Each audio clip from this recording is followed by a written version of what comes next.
senyors i senyores, avui vídeo sense ulleres perquè si me les poso es veu aquesta rodona del flash. Estic gravant de nit fatal, però és que tenim uns tempos que no ens acompanyen per ser youtuber. Jo durant el dia, quan hi ha llum solar, treballo, saps? Llavors, doncs bueno, he de fer el vídeo.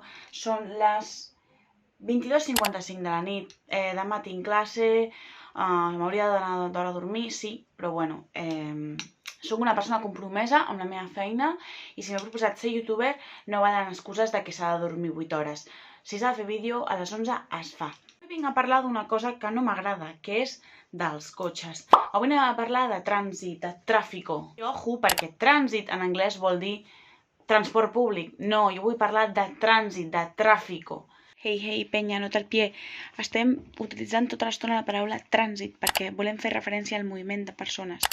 Si volguéssim fer referència al moviment de mercaderies, utilitzaríem la paraula tràfic.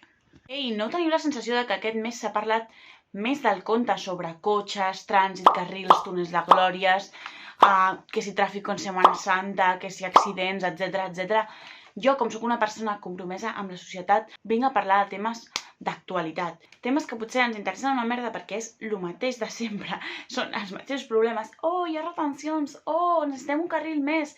Bueno, doncs com és una cosa que es reitera i que he parlat últimament amb la gent del meu voltant, doncs jo vinc a posar algunes idees sobre la taula, com sempre, i a compartir doncs el meu knowledge, la meva jove expertise en temes de mobilitat, ciutat, espai públic i aquestes coses que a mi m'agraden. First of all, una primera aclaració. Per què estem tot el puto dia xerrant de trànsit i de retencions i de carrils i de cotxes en general? Doncs, senyors, sempre que parlem de mobilitat, la mobilitat és una cosa molt complexa.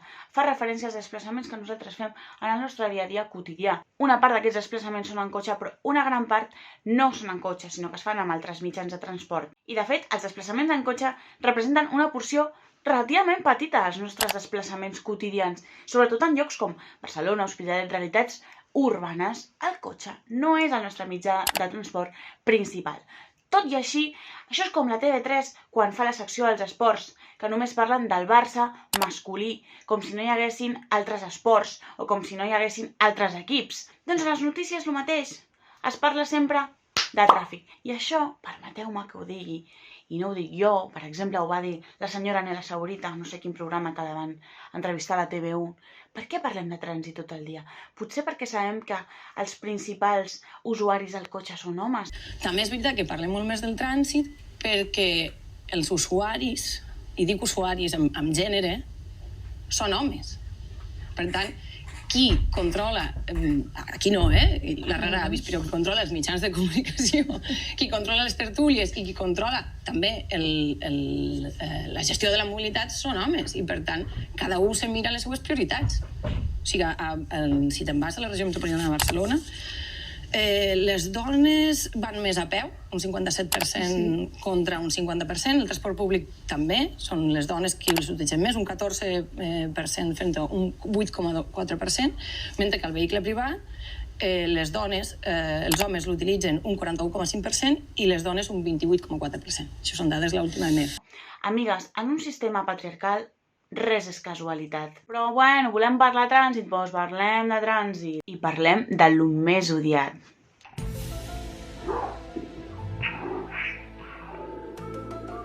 Parlaré doncs d'una mesura que sembla ser el que està en boca de tothom, que és això de ficar més carrils per solucionar els nostres problemes de tràfic, que és bàsicament el que els cotxistes volen fer al túnel de Glòries, el que es vol fer per ampliar la A2 en sentit Vendrell, jo no sé quin sentit, també la volen ampliar un carril més, i jo vinc a desmuntar això. La idea estrella que ha triomfat, doncs que si tenim una via congestionada, al posar-li un carril més, aquesta via es descongestionarà.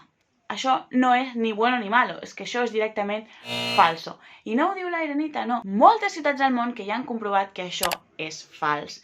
I moltes altres persones que estudien la mobilitat i que es passen el dia fent pedagogia explicant que això no funciona, bla, bla, bla. Doncs segurament a Catalunya aquest que va pensar això d'ampliar carrils seria el que els la dia russa anomenarien un Josema enamorado de los coches del pasado y de las soluciones del pasado. Pero mi Josema es un enamorado de los coches del pasado. Pero su Josema es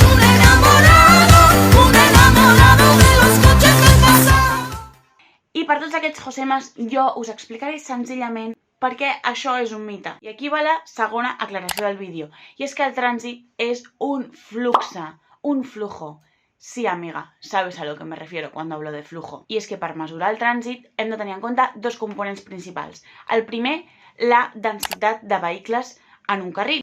I per tant, el número de cotxes que estan passant en aquell moment per un carril. I la segona és la velocitat.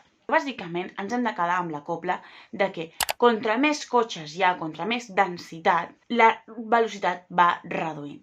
Tot i així, no és una relació perfectament lineal perquè hi ha algunes teories del tràfic que diuen que més aviat és una U. Aquí els economistes o els enginyers, perquè els que més parlen de trànsit tota l'estona són els enginyers que fan unes fórmules matemàtiques i uns models per estimar el número de cotxes que hi haurà i de velocitat i quant de trànsit tindran i quan durarà la retenció, no sé què. Jo sóc sociòloga, amics, jo faig el que puc i us explico el millor que sé. La idea bàsica és que el trànsit depèn, entre altres coses, del número de cotxes que n'hi ha i de la velocitat que portin aquests cotxes, que al seu torn doncs, depèn del nombre de carrils, de si hi ha semàfors o no, de si hi ha encreuaments i altres factors que hem de tenir en compte a l'hora de calcular aquesta equació. Ens hem de quedar amb una altra idea principal, que és que el tràfic depèn del que es diu la demanda induïda. Imagineu-vos que tenim aquí una autopista. La nostra autopista té 4 carrils i en aquesta autopista tenim diferents tipus de viatgers. Perquè, clar, i tercera aclaració del vídeo, no podem tractar a tota la població per igual. Tenim viatgers diferents. Tornant a la nostra carretera, tenim 4 carrils i tenim un primer grup de viatgers que sí o sí agafaran el cotxe. Són els típics que llueva, nieve, truene, sempre agafaran el cotxe perquè no tenen un altre remei, perquè viuen en un lloc on no poden agafar transport públic, perquè tenen uns horaris que no els hi permeten anar d'una altra manera, per lo que sigui. Aquests els posarem en color vermell. La creença popular ens diria que en afegir un carril més, aquests cotxes es repartirien en els 5 carrils i, per tant, hi hauria menys densitat de cotxes en els carrils i, per tant, la velocitat seria més gran. El problema està en que això no és ben bé així, sinó que aquí és quan actua la demanda induïda. A part d'aquests usuaris que sí o sí agafaran el cotxe, també tenim altres grups de persones doncs que si les condicions de la carretera milloren, és a dir, si li afegim aquest 5è carril, doncs s'apuntarien al plan d'agafar el cotxe per fer aquest desplaçament. Aquestes persones podrien ser des de persones que utilitzen rutes alternatives per fer aquest desplaçament en cotxe, persones que van fora de les hores punta, precisament per evitar aquesta congestió, persones que poden utilitzar altres modes de transport, com ara doncs, el transport públic o inclús compartir cotxe, inclús persones que teletreballen i que eviten fer aquest desplaçament en cotxe. En definitiva, tot un grup de gent doncs, que si les condicions milloren, si li posem aquest 5è carril, s'apuntarien en aquesta aventura de desplaçar-se en cotxe en hora punta. I això és la demanda induïda. Per tant, nosaltres que hem posat un 5è carril per millorar el tràfic, el que estarem fent és fer més atractiu aquest desplaçament en cotxe i, per tant, la nostra densitat de cotxe serà major i la velocitat no té per què disminuir.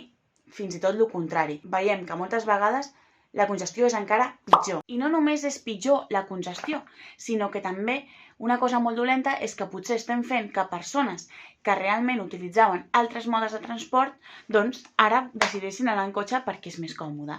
I estem creant o tornant a crear hàbits de conduir a persones que ja no ho feien. I això és molt gros, això és molt perillós. Per començar, perquè els hàbits són molt difícils de canviar.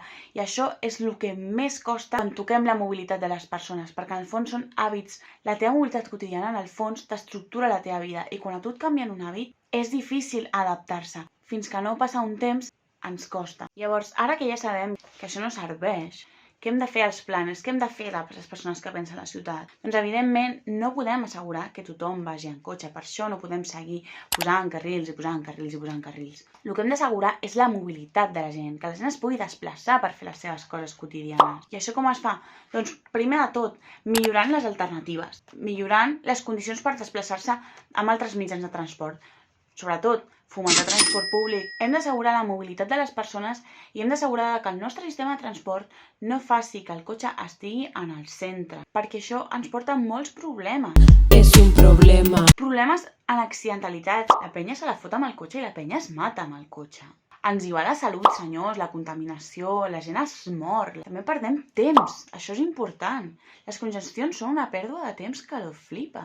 Perdem espai públic. Quant d'espai dedicat a carrils de cotxe i quan poc espai als altres mitjans de transport. I després, senyors, que tenim el canvi climàtic, que està a la vuelta de l'esquina.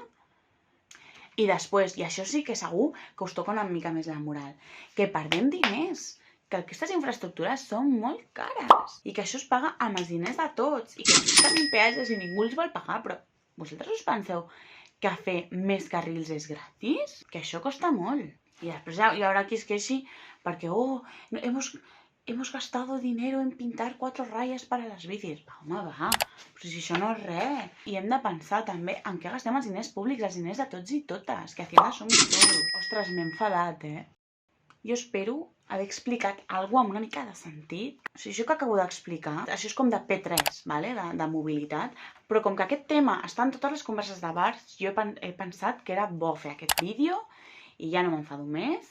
I el proper vídeo serà, no sé si millor, però espero que més relaxat. I em podeu posar pels comentaris si teniu algun tema del que voleu que parli. Y en los ratos muertos no paraba de pedir. Kit, un forro de bolas. Kit, ambientador de pino. Kit, el cassette del junco. Kit, la foto de la niña.